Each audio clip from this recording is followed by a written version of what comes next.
Canada now wants to hold private talks with India in a bid to resolve the diplomatic dispute over the murder of the Khalistani terrorist Hardeep Singh Nijjar. अच्छा, मेलिन जोली जो है minister of external affairs of Canada और Canada, उन्होंने ये बोल दिया कि यार जो भारत के साथ जो हमारी कशीदगी चल रही है, तनाव चल रहा है, ये खिंचाव चल रहा है, ये हम प्राइवेट में बात करके भारत से इस मामले को सल्टाना चाहते हैं. We will continue to engage privately because we think that diplomatic conversations are best when they remain private. वो डिप्लोमेटिक सपोर्ट ना मिलने की वजह से ये सारी चीज़ें करनी पड़ी हैं. कनाडा की जो फॉरेन मिनिस्टर है मेलेनी जॉली जो हैं, उन्होंने कहा है कि हम इंडियन गवर्नमेंट के साथ राब्ते में हैं और इंडियन डिप्लोमेट्स की जो सेफ्टी है वो हमारे लिए बड़ी इंपॉर्टेंट है. इंडिया की जो स्ट्रेटजी है वो सामने आ रही है, जो कि एक बहुत ही लीथल किस्म की स्ट्रेटजी नजर आ रही थी. यानी आप जिसे कह सकते हैं कि तेज धार चाकू जो है, उस किस्म की एक स्ट्रेटजी ये है कि आप सिरे से ये कह दें कि हम आपसे कोई ताल्लुक रखना नहीं चाहते, आपने जो किया है अब उसका नतीजा आपको भुगतना पड़ेगा. ऐसा है तो फिर ऐसे ही सही. कोने में चल के बात कर लेते हैं, ये तो घर की बात है, आपस में बात कर लेते हैं. सबके सामने बातचीत करने की क्या जरूरत है? तो यार यही चीज मैं बोलना चाहता हूं कनाडा को. अब बात तुम्हारे हाथ से निकल गई है. ये जो अब तुम्हें तमीज है ना, अब तुम तमीज की बात कर रहे हो, अब तुम बात कर रहे हो फ्रेंडशिप की बात कर रहे हो, ये सब चीजें तुम्हें पहले सोचनी चाहिए थी. अब तो चिड़िया चुग गई खेत बेटा. सारे केस में अगर कनाडा बैकफुट पे जाता है तब भी मोदी साहब को फायदा है, और अगर कनाडा असर्ट करता है, वीजे बंद करता है, हालात को कंप्रोमाइज करता है, तब भी मोदी साहब को फायदा है इसमें. चाहते हैं क्यों प्राइवेट में बात करना चाहते हैं? क्योंकि भारत ने 41 जो डिप्लोमेट्स हैं कनाडा के, उनको बोला है कि भाई साहब 10 अक्टूबर से पहले बोरिया बिस्तर लो और कटो यहां से, भागो खालिस्तान. तुम खालिस्तान का मतलब कनाडा, भागो खालिस्तान यहां से. कनाडा जो है वो अब ये चीज़ कर रहा है कि हम इंडिया के साथ प्राइवेटली बात करना चाहते हैं, और ये इस स्टेटमेंट ने जारी बात है जिसे वो कहते हैं ना कि एक मज़ीद कनाडा की पोजीशन को जिसने बड़ा स्ट्रांगली असर्ट किया था इंडिया के ऊपर, उसको ऐसे लग रहा है कि वो डिप्लोमेटिक सपोर्ट ना मिलने की वजह से ये सारी चीज़ें करनी पड़ी हैं. कनाडा की जो फॉरेन मिनिस्टर है मेलेनी जॉली जो हैं, उन्होंने कहा है कि हम इंडियन गवर्नमेंट के साथ राब्ते में हैं और इंडियन डिप्लोमेट्स की जो सेफ्टी है वो हमारे लिए बड़ी इंपॉर्टेंट है. जिसे वो कहते हैं कि जो डिप्लोमेट्स हैं उनकी जो कन्वर्सेशंस हैं वो प्राइवेट ही रहनी चाहिए. मैंने इस पे पहले भी आपको कहा था कि इस सारे केस में अगर कनाडा बैकफुट पे जाता है तब भी मोदी साहब को फ़ायदा है, और अगर कनाडा असर्ट करता है, वीज़े बंद करता है, हालात को कंप्रोमाइज़ करता है, तब भी मोदी साहब को फायदा है इसमें. ऐसा लगा कि ये मामला जो है अब तो ये इस हद तक बढ़ चुका है कि अब तो ये एकदम ही ख़त्म होगा इस तरीके से कि कह दिया जाएगा कि हमारे आपके ताल्लुकात ख़त्म, जो कुछ हुआ है उसको हम बर्दाश्त नहीं कर सकते, और वही कहा गया. अच्छा, अब उसके बाद कनाडा ने वो डिप्लोमेट्स वापस बुलाने थे, लेकिन जस्टिन ट्रूडो बैकफुट पर चले गए इस वक्त.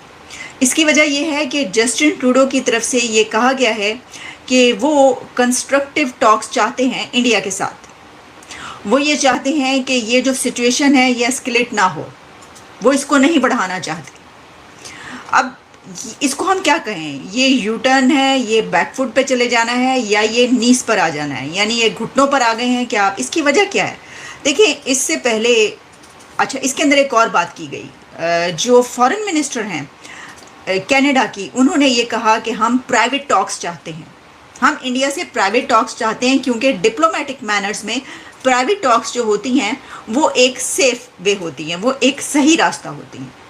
अब बात तो ये बिल्कुल ठीक है, लेकिन प्रॉब्लम ये है कि कनाडा ने इसके बरअक्स किया है, इसके ऑपोजिट किया. वो कैसे कि कनाडा जो है, यानी जो ट्रूडो हैं, उनकी पॉलिसी ये रही कि जब ये मामला स्टार्ट हुआ तो वो इस मामले को पार्लियामेंट में ले आए, बजाय इसके कि बातचीत होती दो कंट्रीज के बीच, जो डिप्लोमेटिक नॉर्म्स होती हैं. पहले तो मैं मेलिन जोली से ये कहूंगा कि मैडम, यही सलाह आप भारत को न देके अपने माननीय प्रधानमंत्री श्री श्री जस्टिन ट्रूडो जी को देते कि जब आपने भारत के ऊपर इतना संगीन इल्जाम लगाया, और वो भी अपने पार्लियामेंट में खड़े होकर लगाया, तब आपने उनको ये नहीं बोला कि ये भारत से बात प्राइवेटली कर लो.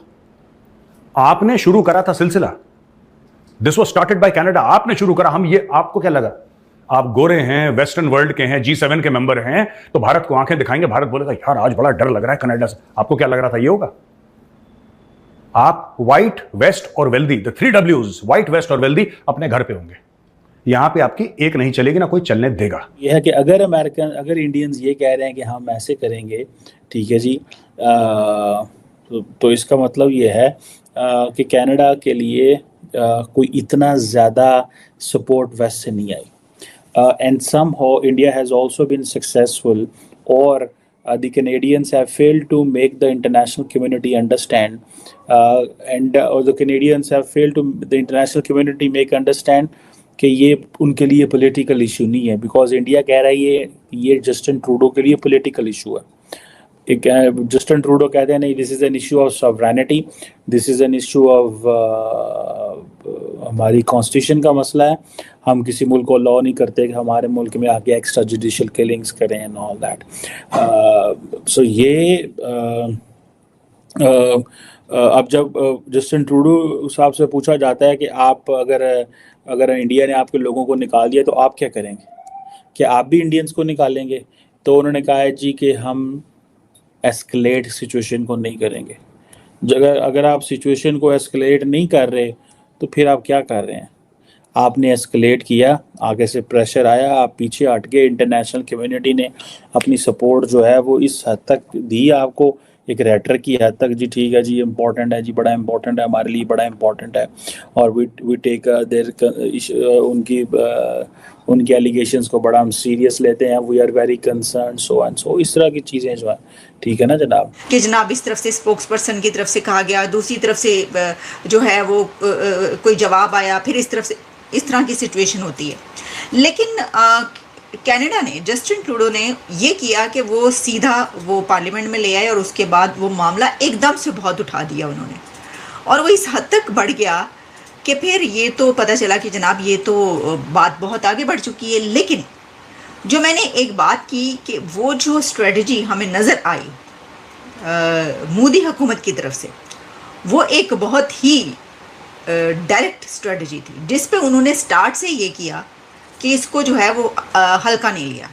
उन्होंने कहा ये तो हम बर्दाश्त नहीं करेंगे, हम तुम्हें बताते हैं, अब इससे पहले कि तुम ये करो तो तुम्हें जो है वो हम तुम्हें बताते हैं, सीधा रास्ते पे लाते हैं, या हम तुम्हें रास्ता दिखा देते हैं, फिर निकलो अपने रास्ते। अच्छा, और फिर उस वक्त से लेकर अब तक हम ये देख रहे हैं कि ताबड़तोड़ हमले हुए हैं इंडिया की तरफ से कनाडा पे जवाब में।